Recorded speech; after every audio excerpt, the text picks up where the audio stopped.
안녕하세요. 스포츠24의 조윤경입니다.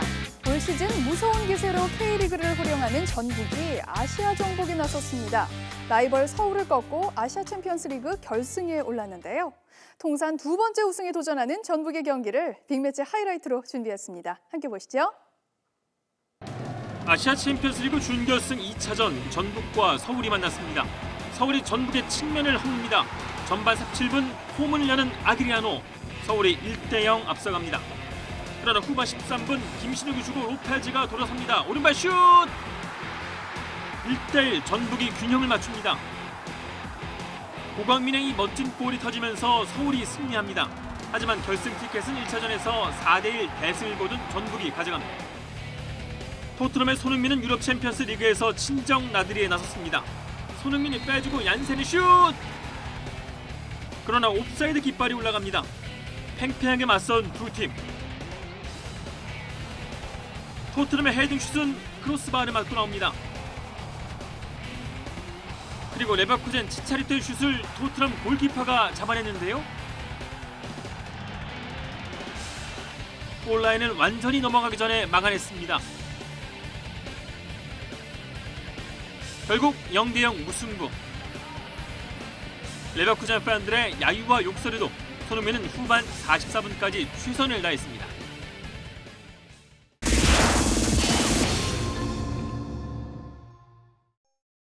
승부 예측 위클리 픽 순서입니다. 오늘은 야구계의 비주얼 담당 데니얼 김 위원과 함께합니다. 안녕하세요. 안녕하세요. 네, 400회 특집 때 뵙고 정말 오랜만에 재회인데요. 네. 어떻게 보내셨습니까? 그냥 야구 열심히 보고 글도 읽고 야구에 그냥 푹 빠져서 살았던 한 최근 2달이 아닌가 싶습니다. 그럼 플레이오프를 살펴보겠습니다. NC가 폭주기관차 같았던 LG의 상승세에 제동을 걸었습니다. 어떻게 보시나요? 일단 분위기가 너무 좋았던 상승세를 타고 있던 LG 트윈즈였기 때문에 1차전이 NC에게는 상당히 중요했거든요. 네. 하지만 NC가 경기를 첫 번째 경기를 아주 어렵게 이기면서 그 LG의 좋았던 분위기에 약간 분위기를 좀 꺾는다라는 느낌이 들었고요. 자, 이렇게 되면은 저는 NC가 계속 기선 제압에 성공을 했으니까 좀 밀어붙여야 될 것 같고, 오히려 이번 플레이오프 시리즈는 5차전까지 갈 수 있는 네. 좀 길게 진행이 될 수 있는 그러한 분위기로 이어질 가능성이 상당히 높다라고 보여집니다. 네. 자, 그리고 일단 LG 같은 경우에는 허프 선수라든지 유재국 선수가 연이어서 등판할 예정이기 때문에 아직까지 LG에게는 희망적인 부분이 아주 많이 남겨져 있는 그러한 시리즈의 분위기라고 그렇게 생각이 듭니다. 네. 혹시 주목할 만한 선수들은 어떤 선수들이 있을까요? 혹시 오지환 선수 아시나요? 그럼요. 네, 오지환 선수 상당히 좋아하실 것 같은데 저는 오지환 선수가 LG가 맡고 LG 팀에게 아주 중요한 역할을 해줘야 된다라고 보거든요. 일단 수비적인 측면에서 유격수, 약간 부담감이 있는 포지션이 있기 때문에 수비에서도 계속 좋은 모습을 보여줘야 되고, 또 중하위 타선에서 장타력을, 또 홈런, 큰 거 한 방을 칠 수 있는 선수가 오지환 선수이기 때문에 그렇죠. 오지환 선수가 계속 잘 해줘야지 저는 LG의 승산이 높아진다라고 그렇게 생각이 듭니다.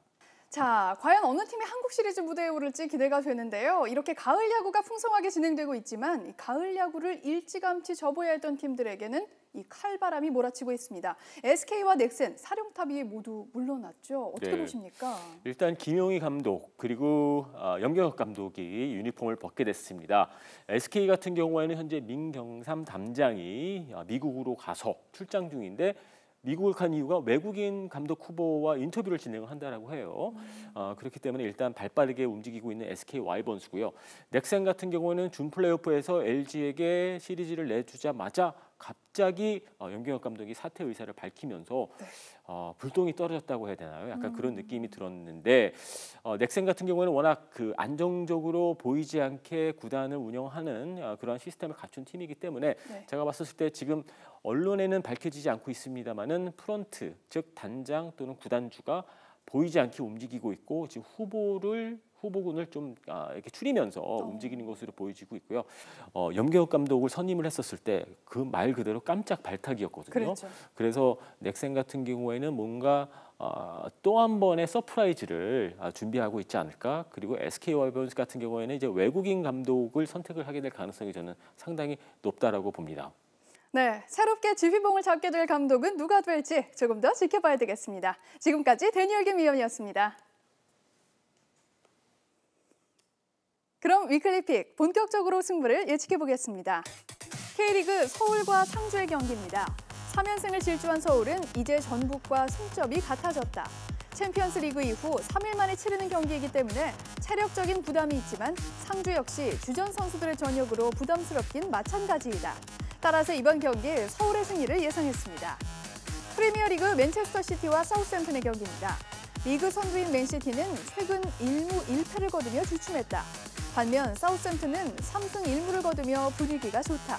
그러나 강팀에겐 유난히 약했고 맨시티 원정에서도 6연패 중이라며 이번에도 홈팀의 낙승을 예측했습니다. 다른 경기 한 줄평으로 살펴보겠습니다. 아스널과 미들즈브로의 경기는 선두를 노리는 홈팀의 연승을 전망했고요. 레스터시티와 크리스탈 팰리스의 경기는 안방에서 강해지는 홈팀의 승리를 예상했습니다. 스페인 프로축구 레알 마드리드와 빌바오의 경기는 홈경기 상대 전적에서 압도적 우위를 점하는 홈팀의 승리를, 분데스리가의 바이에른 뮌헨과 메넨글라드바흐의 경기는 분위기 반전이 절실한 홈팀의 승리를 예측했습니다. 그럼 위클리픽 지난주 예측 결과 확인해 보겠습니다. 지난주 6경기를 전망해드렸는데요. 3경기가 맞았습니다.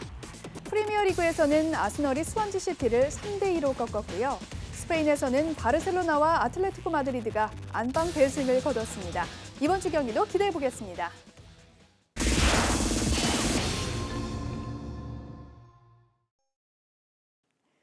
두산 베어스의 한국 시리즈 2연패를 향한 노력과 열정이 오늘도 계속되고 있습니다.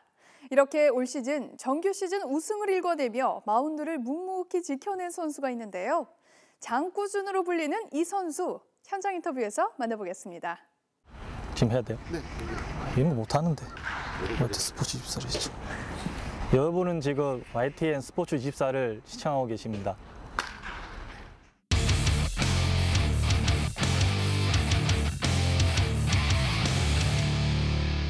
두 자릿수 승수를 한 게 이제 어느덧 7년이 됐어요. 그 비결이. 그래서 처음 10승 할 때는 진짜 10승하기 어렵다는 생각이 많이 들었는데 이제 10승을 처음 해보고 나니까 뭐 내년에도 10승 할 수 있다는 이런 자신감이라는 게 많이 생기다 보니까 계속 꾸준하게 좀 10승을 할 수 있었던 것 같습니다. 제가 이제 100승 달성한 경기가 그 경기가 좀 많이 부담이 있었는데요. 그게 또 경기 내용이 좀 좋게 가가지고 그 경기가 가장 좀 제일 좋았던 것 같아요. 좀 생각지도 않고 있었는데 상을 받게 돼서 좀 어렵더라한데 일단 최동원 상에 걸맞게 이제 앞으로 더 열심히 해가지고 최동원 상에 좀 부끄럽지 않게 그렇게 열심히 하도록 하겠습니다. 올 시즌 본인에게 주는 점수라면 몇 점이죠? 10점 중에 한 80점 정도? 네, 왜냐하면 올해 좀 포볼이 좀 많아가지고 그게 좀 많이 아쉽고 좀 이닝 같은 것도 좀 더 가져갈 수 있었는데 그게 좀 안 된 것 때문에 좀 아쉬움이 조금 남아 있습니다.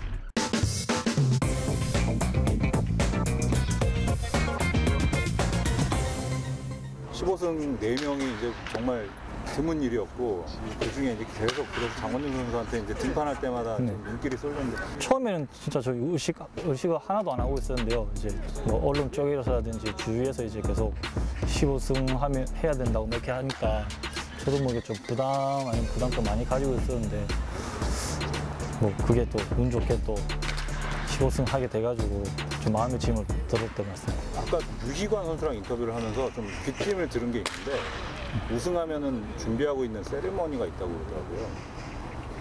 뭐 제가요? 같이 전혀 들은 바가 없다. 전혀 들은 바. 저희 또 선발진이 또 판타스티포라는 별명이 붙여졌기 때문에 만약 우승을 한다면 그런 좀 아이언맨이나 뭐 이런 걸로 판타스티포라서 네, 제가 공약한 게 있다 하더라고요. 하이타이 한다고. 아니던데 자기가 자기가. 아저씨 팬이 제일 많은 팀에서 여성 팬이 제일 많은 팀인 것 같지 않아요? 두산 와서 여성 팬들은 확실히 좀 늘었죠. 저는 늘 원래 남자 팬들이 많아가지고. 지금도 예, 지금도 뭐. 왜 그런 것 같아요? 그건 잘 모르겠어요. 남자들이 약간 좋아하는 상인가 봐요.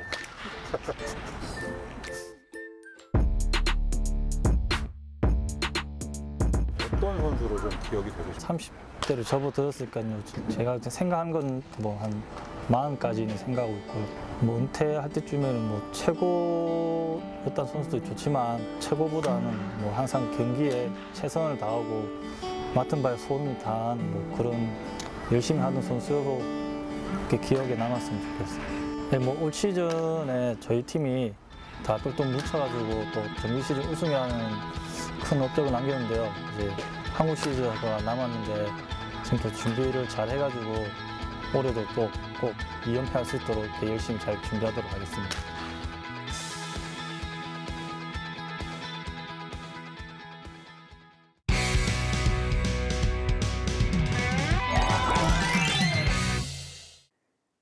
이 운동, 군대에서 혹은 야유회에서 누구나 한 번쯤은 해봤을 것 같습니다. 모두가 이기는 자랑스러운 리그 모이자 리그. 오늘 이 시간에는 삼국시대부터 시작된 우리의 민족 스포츠, 족구를 소개합니다.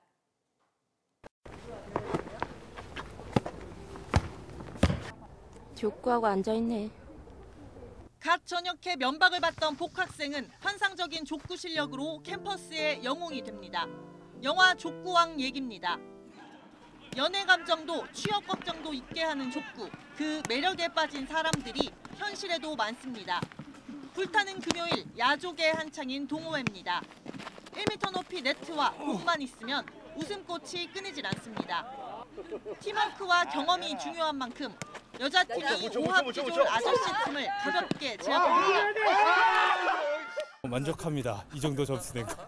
원래 맨날 지세요? 맨날 집니다. 저도 모르게 소리가 나와요. 이렇게 기합 소리라고 그러죠. 때릴 때. 그러면서 이렇게 스트레스도 풀어지고. 이거는 나이 먹어서도 괜찮은 운동이에요. 저희 뒤에 수비 보는 언니가 59년 돼지띠예요. 나이가 60이 가까이 됐잖아요. 그래도 하잖아요. 그러니까 격한 운동은 아니에요. 족구의 기본인 안축차기를 직접 배워봤습니다. 앞으로 가면서 받고, 뒤로 가면서 받고. 본인도 느낄 거예요. 힘을 딱 주는 거예요. 아, 좋아요. 처음 하시는 거 치고는 정말 잘하시는데요. 오, 이거야. 지금 이거예요. 소리 지게. 밤을 꼴딱 새울 만큼 재밌는데 팀원끼리 다양한 작전으로 합을 맞추는 게 족구의 참맛이라고 입을 모읍니다. 대한체육회에 등록된 동호인만 4,000개 클럽 11만 명. 축구와 야구, 배구에 이어 구기 종목 가운데 4번째로 큰 규모입니다. 족구하는 사람들이 여자친구를 잘 못 만나요. 사귀기가 힘들어요. 이게 중독이 그런 거보다 더 심해서 돈도 많이 안 들고요. 재밌고 그런 운동이에요. 개인만 잘해서 되는 부분도 아니고 한 명이 못한다고 해서 팀이 못해지는 것도 아니고 4명이서 이렇게 화합이 잘 돼야만 또 잘 되는 운동이기 때문에 우리나라에서 시작된 유일한 구기 종목. 족구와 함께 건강도 행복도 잡아볼까요? YTN 조은지입니다. 스포츠24 준비한 소식은 여기까지입니다. 저희는 다음 주에 더욱더 흥미진진한 소식 들고 다시 찾아오겠습니다. 시청해주신 여러분 고맙습니다.